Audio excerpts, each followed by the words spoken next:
Kapag bibili kayo ng sasakyan sa Pilipinas, also make sure na marami rin kayong pera sa pagpapagawa ng suspension at trims ng sasakyan nyo.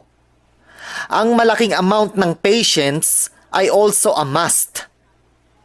Sa hindi mabilang na crater ng buwan na lubak sa mga kalsada sa Pilipinas, ang suspension ay masisira at mabebengkong ang rims/wheels ng sasakyan nyo. Ang mga hindi mabilang na lubak sa mga kalsada sa Pilipinas ay nasa ibang klaseng level, oo. Kumpara yan sa mga ibang bansa. Sa dami ng mga bansang napuntahan ko, masasabi ko na ang mga kalsada sa Pilipinas ang pinakamalala.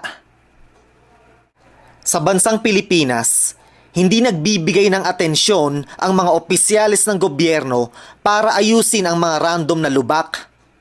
Bakit? Walang malaking perang mabubulsa eh. Ang ginagawa nila, wawasakin ang mga kalsadang nasa magandang kondisyon pa. Tapos aayusin uli nila.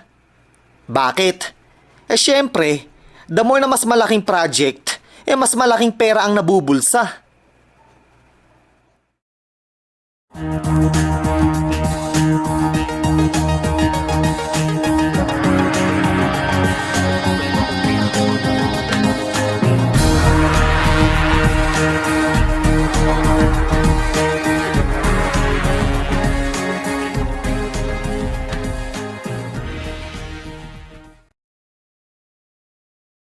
Alam nyo, di ba, na ang Metro Manila ang may pinakamalalang traffic sa buong mundo? Oo, ang Metro Manila ang may pinakamalalang traffic sa mga kalsada sa buong mundo. Tinanong ng isang reporter si Presidente Bongbong Marcos. Ang tanong, Mr. President, papaano niyo po sosolusyonan ang malalang traffic sa Metro Manila? Ang sagot niya, kailangan ng disiplina ng mga drivers. Tangin ng presidente yan.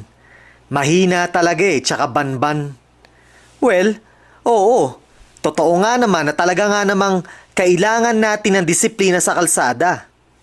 Pero hindi yan ang pangunahing solusyon sa lumalalang problema sa usaping trapiko sa Metro Manila.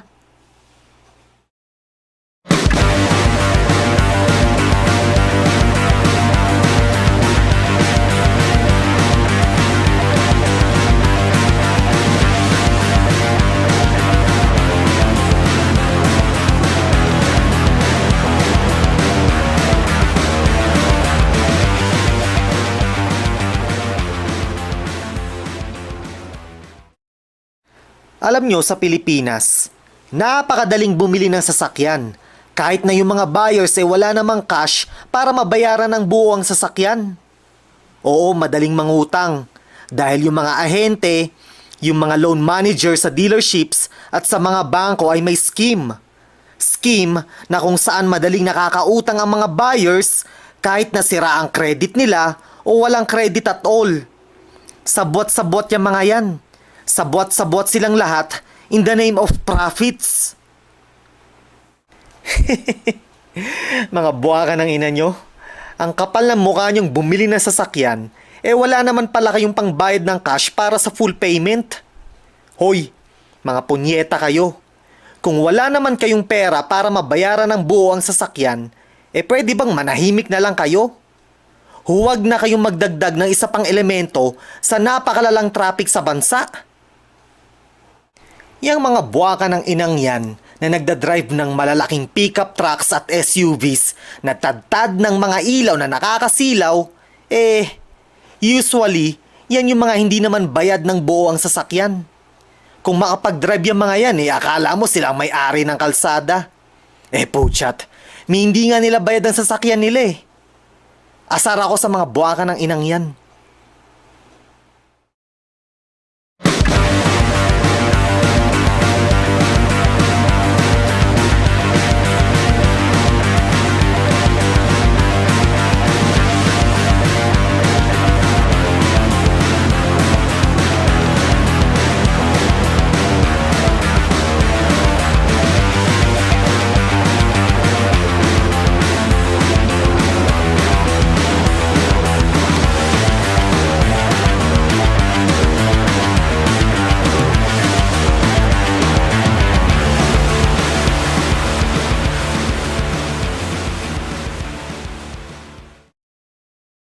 Last year, nag-ride kami ng misis ko ng scooter, papunta sa isang beach sa Zambales. Tapos nung araw na yon, may nakilala kaming babae. Yung babae na yon nagtatrabaho sa isang Toyota car dealership. Tapos sa flow ng usapan nabanggit niya, sabi niya sa amin, "Huy, bisitahin niyo naman ako sa dealership. Baka ma-convince ko kayong bumili ng kotse. Kahit yung maliit lang. O di ba? Pag may kotse na kayo kahit maliit lang hindi na kayo magi-scooter. Kotse na ang dala nyo, imblis na scooter, di ba?" Tanginang yan. Na-stereotyped kami. Oo nga, scooter ang dala namin ng misis ko. Pero hindi naman ibig sabihin nun na porket scooter lang ang dala namin hindi na namin kaya o hindi na namin afford bumili ng isang kotse. Tanginang yan. Marami talagang mga Pilipino simpleng estupido ano.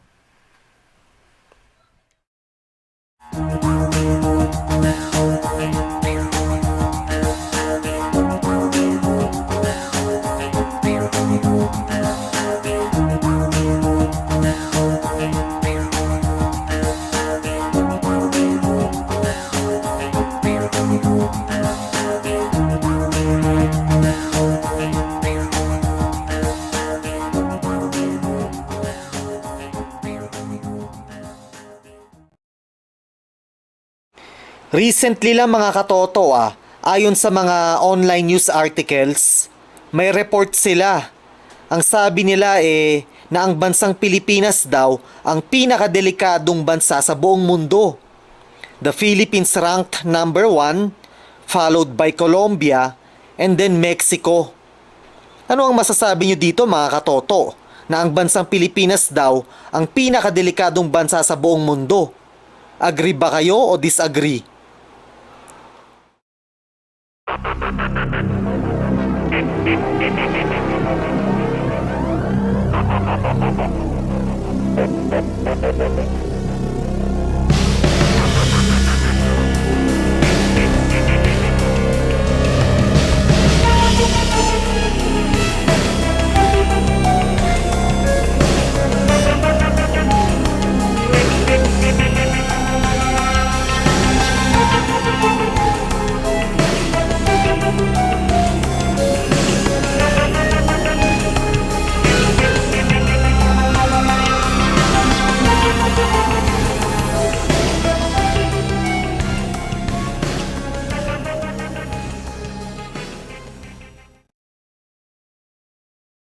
Base sa aking matagal na panahong pag-aaral, research, at sa mga taong nakausap ko, napag-alaman ko na majority ng mga Caucasian Americans na nagpupunta sa Pilipinas para mang-exploit ng mga Pilipina for cheap, SEX, ay mga taga-red states.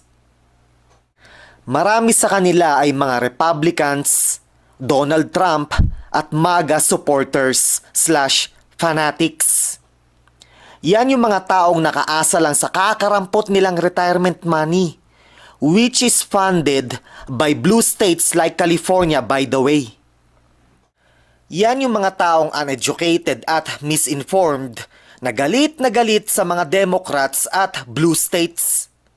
Wala silang idea na ang mga Democrat-controlled states ang nagpopondo ng kanilang Medicaid/Medicare, food stamps, retirement pension money, at iba pang social safety nets. Yan yung mga taong galit sa mga brown-skinned immigrants na naninirahan at nagtatrabaho sa Estados Unidos.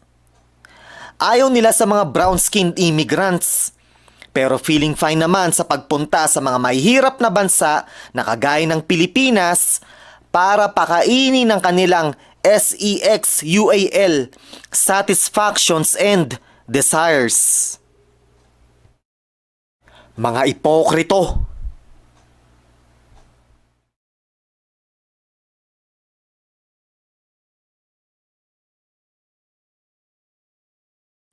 Natatandaan niyo pa ba ang huling speech ni Eisenhower noong 1961 about sa dangers ng US military-industrial complex?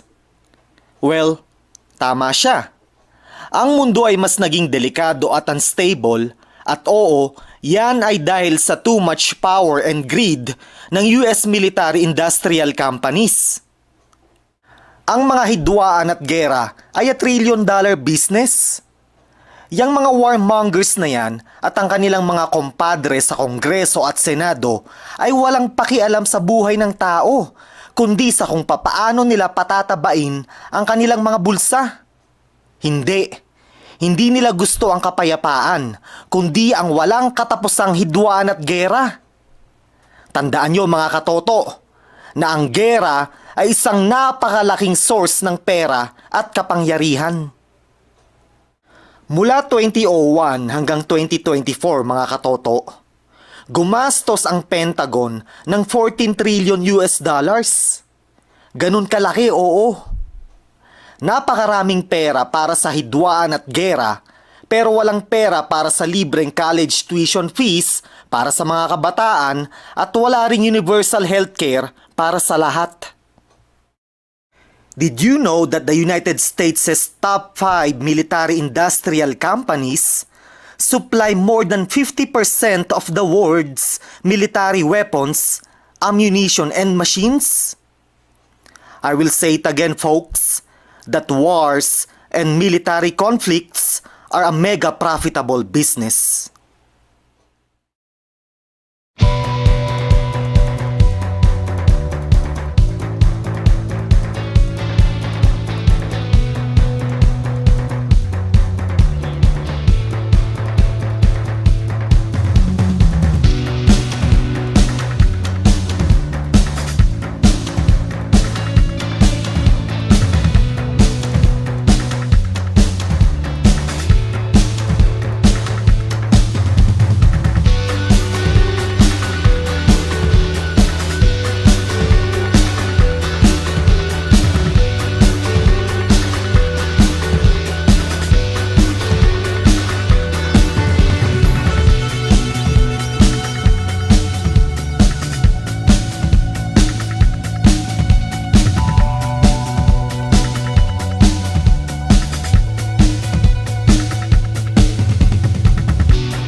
Ang dalawang obvious na dahilan na kung bakit maraming Pilipina ang gustong mag-hook up sa mga white men na yan. Ang unang dahilan, they believe that white men are their ticket to get out of poverty and out of the Philippines. They hope that those white men will bring them to their homeland. Ang pangalawang obvious na dahilan mga katoto, whitewashed mentality. those Filipinas want to have a half-half baby. They want to have a child with Caucasian physical attributes.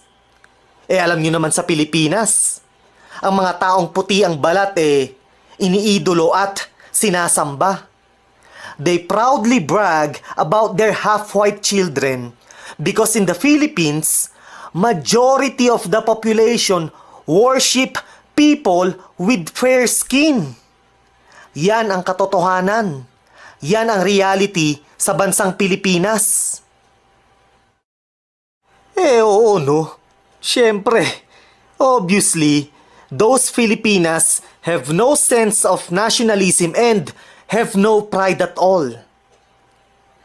Alam nyo, tingin ko dyan sa mga Pilipinang yan ito honest insight. Yung mga Pilipinang yan cheap sa paningin ko.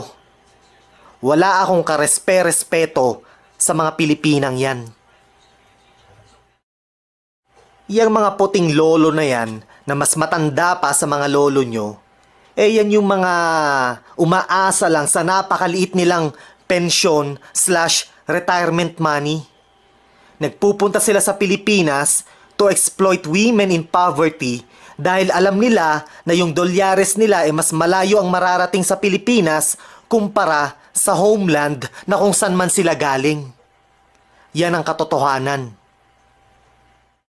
Ine-exploit nila yung mga Pilipinang desperada na makaahon mula sa burak ng kahirapan at makaalis ng bansang Pilipinas. Yan namang mga batang puti na yan. Yan yung mga batang puti na hindi makakuha ng girlfriend sa bansa nila. Kasi nga naman, they are broke. They are boys, not men. Mga totoy patolay ang mga yan. At ang papangit pa. Yan yung mga mukhang nerd. Yan yung mga mukhang batok-batukan sa kanto. Yung mga puting lalaki na yan. So nagpupunta sila sa Pilipinas kasi mas madali silang makakakuha ng mga cheap na Pinay sa Pilipinas. Dahil yung mga cheap na Pinay na yan, mababa ang quality niyan. Mababa ang standards. They don't aim for high quality men. Yan ang katotohanan.